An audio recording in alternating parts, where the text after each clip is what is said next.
এরে যুবক, ওই মা বাবার চোখের পানি ছাড়াই চেয়ারে বসতে পারি নাই। ওই মা বাবার চোখের পানি আর দোয়া ছাড়া তুমি পরীক্ষায় ভালো নাম্বার পাও নাই। যতই বাহাদুরি করো, ওই মা বাবায় যদি দোয়া না করতেন, তুমি ডাক্তার, এমবিবিএস ডাক্তার, এসপি হতে পারতা না, সম্মানের বাড়ি পাইতা না, গাড়ি পাইতা না, চেয়ার পাইতা না। সবকিছু পাওয়ার পেছনে কুদরত আমার আল্লাহর, দোয়া হলো মা বাবা। ওই মা বাবারে কষ্ট দিও না রে যুবক। বয়ানের ভেতরে কত মানুষ কান্না করে, মোনাজাতে কান্না করে, অথচ তোমার চোখে পানি নেই কেন? গুনার কারণে আল্লাহ বেজার, তোমার মা বাবা তোমার উপরে বেজার। ও পর্দার আড়ালের আম্মা জানেরা, আল্লাহ তাআলা আপনাদের এত সম্মান দান করলেন। আপনারা সমস্ত নবীদের মায়ের মতো মা, আপনারা সাহাবায়ে কেরামদের মায়ের মতো মা, আপনারা হাফেজে কোরআনদের মায়ের মতো মা, আপনারা বড় বড় বড় বড় সম্মানিত সন্তানদের মা। আপনারা এত দামি, এই দুনিয়াতে আপনাদের মতো দামি মা আর কেউ নাই। ওরে আম্মা জান, আপনাদের এত সম্মান। আপনারা আয়েশা রাদিয়াল্লাহু আনহার মতো নারী, আপনারা খাদিজা রাদিয়াল্লাহু আনহার মতো নারী, কলিজার টুকরা নবীর কন্যা ফাতেমা রাদিয়াল্লাহু আনহার মতো নারী। এত সম্মান আল্লাহ আপনাদের দান করেছেন। এরে আম্মা জান, আপনার সন্তান ডাক্তার হবে, আলহামদুলিল্লাহ। আপনার সন্তানকে ইঞ্জিনিয়ার বানাবেন, দোয়া করি আলহামদুলিল্লাহ। আপনার সন্তানটাকে প্রফেসর বানাবেন, এসপি বানাবেন, ডিসি বানাবেন, বিসিএস ক্যাডার পড়াবেন, বড় দক্ষ সন্তান হিসেবে রাখবেন, আল্লাহর শুকর। কিন্তু অনুরোধের আম্মা জানেরা, আপনার সন্তানটাকে বেয়াদব বানাবেন না।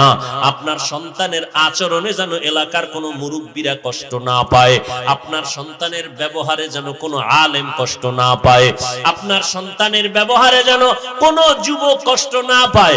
বরং এমন আদর্শওয়ালা সন্তান রেখে যাবেন, ডাক্তার হলেও যেন সবাই দোয়া করে, ইঞ্জিনিয়ার হলেও যেন তার আচরণে সবাই দোয়া করে, একজন প্রফেসর হলেও যেন সবাই দোয়া করে। আর এই রকম আদর্শ সন্তান যদি দুনিয়াতে রেখে যাইতে চান, আম্মা জান, আব্বা জানেরা, আপনাদের আগে আদর্শওয়ালা হতে হবে। 5 বেলার নামাজ পড়িয়া সন্তানের জন্য দোয়া করতে হবে, সন্তানকে বুঝাতে হবে নামাজ 5 ওয়াক্ত পড়বে। যে যেই লাইনে থাকুক না কেন, এক বেলার নামাজ বন্ধ করা যাবে না, দাড়ির মধ্যে অস্ত্র লাগানো যাবে না। নামাজ 5 বেলার পড়বে, মা বাবার দোয়া নিয়ে চলবে, ওলামায়ে কেরামের দোয়া নিয়ে চলবে, আল্লাহর মোহাব্বত নিয়ে চলবে, নবীর সুন্নতের বিপরীত লাইনে চলবে না। ও যুবক, ওই মা বাবার দোয়া নিয়ে সামনে আগাও, একটু অন্তরকে বুঝাও। তোমার আমার মতো যুবক যদি স্কুল কলেজে পড়ে, চাকরি করে, ব্যবসা করে, যদি হালাল খায়, দাড়ি রাখে, নামাজ পড়ে, আমি কেন পারবো না? আমার উপরে বুঝি আল্লাহ বেজার হয়ে গেল গুনাহের কারণে, আমার মা বাবার বরদোয়া না জানি আমার কপালে লেগে গেল। অতএব আল্লাহ বলেন, ও বান্দা তওবা কর, আমি তোর জীবনের সব গুনাহ একটা মুহূর্তের জন্য ক্ষমা করে দিতে পারি। অতএব তওবার মতো তওবা করো, চোখের পানি ছেড়ে কান্না করো। ও যুবকেরা, আমার নবীর সুন্নতের উপরে চলতে গেলে তোমার লেখাপড়া বন্ধ হবে না, চাকরিও তোমার যাবে না, তোমার দুনিয়ার সম্মানও কমবে না।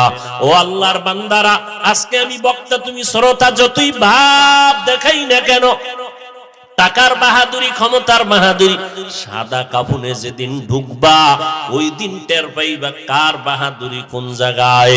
সবাই সাদা কাফনের প্যাকেটে যখন ঢুকবে, কে মাওলানা, কে মুফতি, কে আলেম, কে মূর্খ, কে ধনী, কে গরিব, কোনো ভেদাভেদ থাকবে না। 3টা সাদা কাফনের প্যাকেট বানাইয়া, কারো কাফনের উপরে লেখা থাকবে না এটা পীর সাহেবের লাশ, এটা ইমাম সাহেবের লাশ, এটা রিকশা ড্রাইভারের লাশ, লেখা থাকবে না।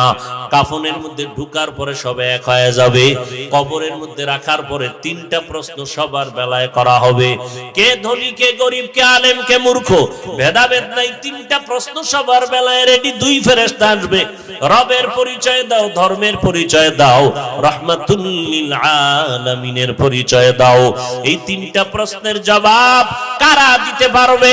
আমরা হুজুরেরা পারবো না, এর কোনো গ্যারান্টি নাই। যদি থাকতো তো জান্নাতের টিকিট পাইয়া পাইয়া আবু বকরের মতো বান্দা সারাটা জিন্দেগি কান্না করতেন না। ওমরের মতো বান্দা রমজানের ঈদের দিন দরজায় তালা লাগায় কান্না করেন। আবু হুরায়রা কান্না করে বলে, ও খলিফাতুল মুসলিমিন, আজকে ঈদের আনন্দ বন্ধ করে আপনি দরজায় তালা লাগায় কান্না করেন কেন? ওমর বলে, আবু হুরায়রা ভাই,